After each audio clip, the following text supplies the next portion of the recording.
Dave here. How are you? I've been asked by a gentleman how to position this crosscut hole for dogs and this one over here, as well as my rip hole, both ends. Now these are outside of the 96mm grid that I created with the path guide system. Obviously I do this with the CNC, but you know, when you're doing it at home, the path guide system is probably going to be the easiest and most economical way, unless you know someone with a CNC that can do it for you. Now, the dogs, and I'll show you this little set here. These are amazing.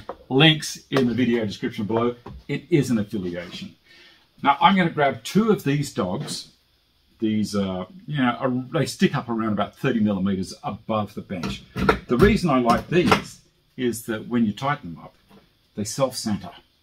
Probably one of the most accurate dogs that are available for this kind of setup.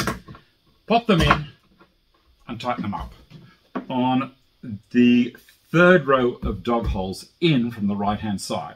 Now you might see I've got other things here. This is my expansion pack for the bench that is also available. I'll put a link down there. Now, we're getting away from it. How do we get that one and how do we get that one? It's really, really easy. You get your path guide 20mm bushed setting that holds the 20mm Forstner bit. Now you'll notice on the edge of it, it has a lip. See just here, there's a lip. Very important. And see just here, this is a stock standard piece of 42mm radiata pine that I picked up from a big box store. There you go, 42. We are simply going to put that against those two dogs. I don't know if this is good luck or good management, but anyway, that's where they go.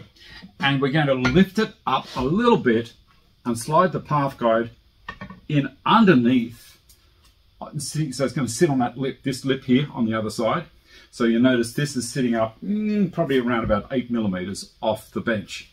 We're going to slide it back along until the position that I show you on the plans with the of course with the 20mm Forstner bit in it.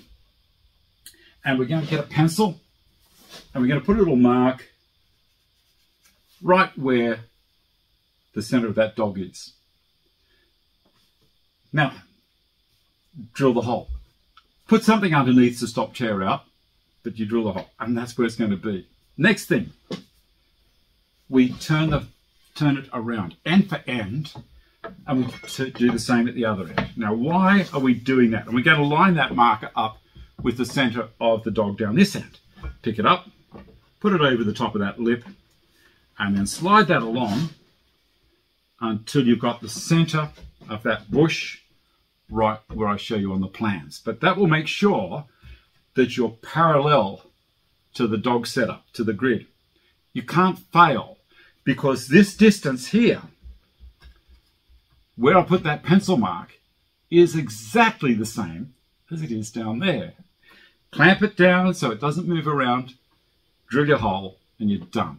Now, with the dogs this direction, it's pretty easy. Make sure you get a 1.2 meter of this stuff if you're going to go and buy it. I just got it from the big box store. We're going to put this one there, tighten her up, and this one we'll put down here.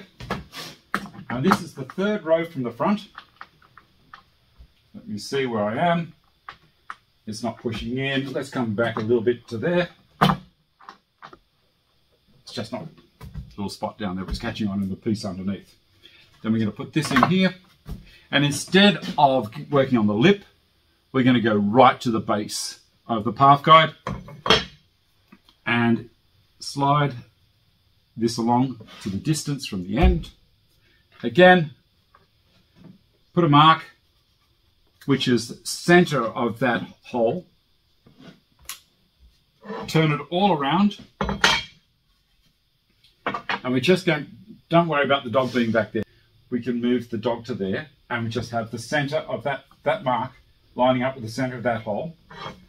And then, same thing. Drill your hole where that mark is. Can't be easier. You'll get it 100% accurate, guaranteed. Thanks for watching. If you like what I'm doing, give me a thumbs up. Subscribe to the channel. Don't forget to ring that little bell down there, because if you don't ring it, you won't get notifications when I bring you more information. See you later.